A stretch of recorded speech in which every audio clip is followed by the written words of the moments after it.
So hey guys, I'm actually shooting this vlog laying down because I'm not feeling well at all.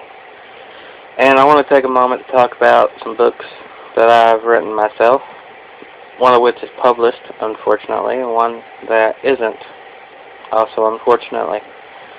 I think I actually might want to set up because that's awkward. Okay, setting up. Actually, I don't want to talk about the books. Really, I want to talk about the characters within the books, one of which I'm very, very proud of, and one of which that I regret very deeply. The first one is Sam, from Skeletons in the Closet, which sounds silly enough, but I didn't make up the title. I always let my friends make up the titles for my books for me. That was me. Well, let's talk about Sam, shall we? He's a tall, handsome fellow. He's kind of lanky, a little bit. He's actually not lanky, he's kind of fit. He's a fitness nut. And he has bright orange hair. Which, actually, it's kind of reddish, to be honest. But a certain light it could be orange, I'd imagine. And he falls in love with the girl when he goes over to Japan. Unfortunately, she doesn't speak any English whatsoever, and the only way he can teach her English is by reading her a book that he loves quite a bit. And the book is Alice in the Adventures of Alice in Wonderland, the original novel, that book. When I was writing my book, Skeletons in the Closet, I knew the title, but now, again, my fuzzy memory is coming into play, and I have no clue.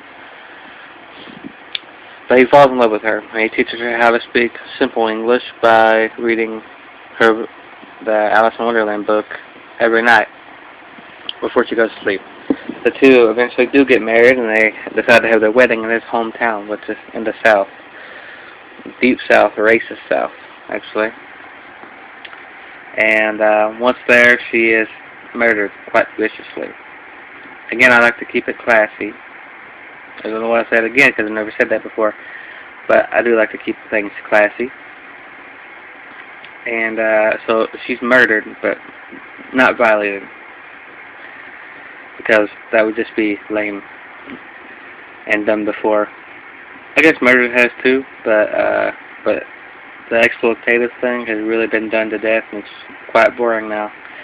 And so she's murdered by his racist hometown, and it sort of drives him nuts. He finds her, he goes missing when he's talking to his parents. I mean, she goes missing when he's talking to his parents, and he can't find her.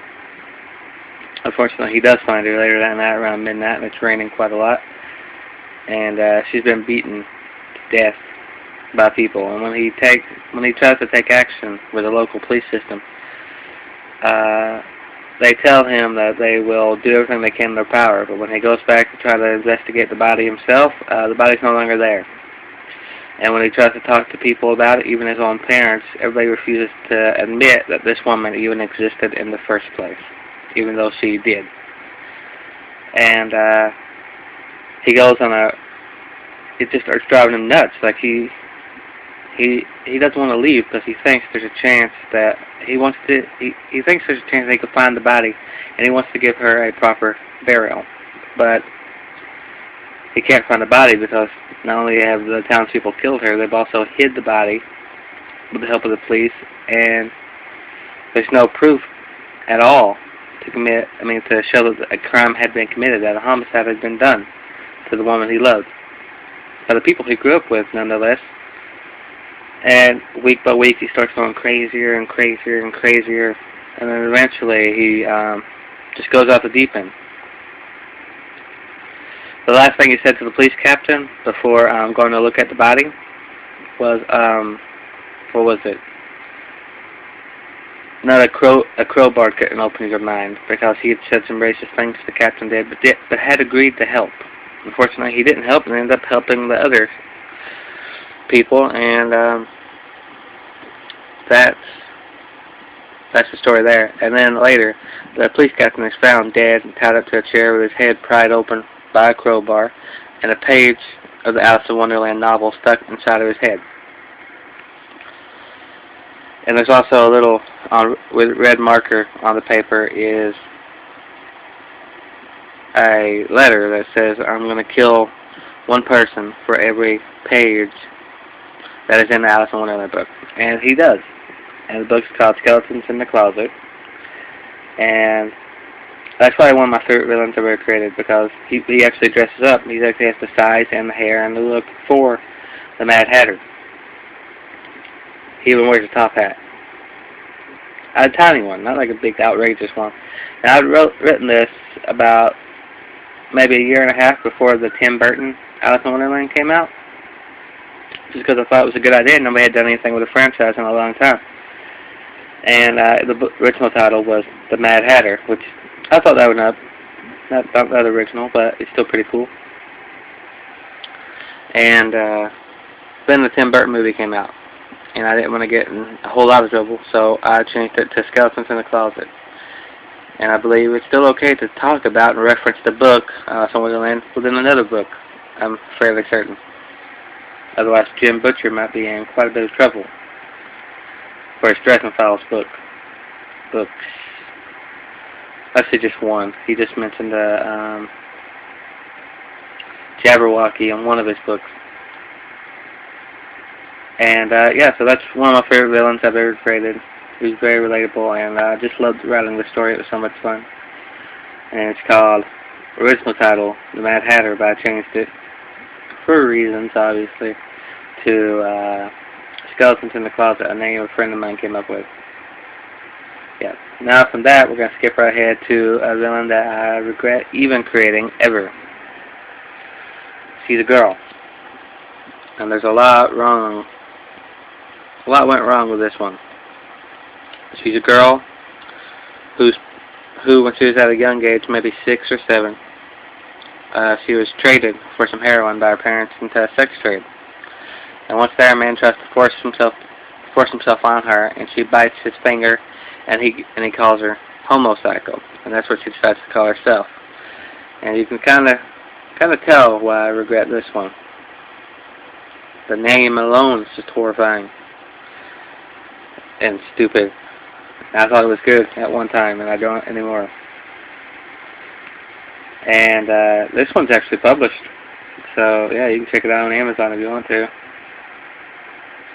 It's only the first part. I planned to write 3 parts, 3 of them, but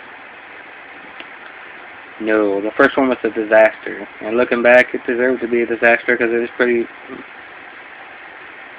exploitative, to say the least. She was nearly sexually abused most of her life. Little girl was. She never had a name. And after being called homopsycho, she just decides to adopt that name. And well, she's a rapist, pedophile girl, and she's also gay.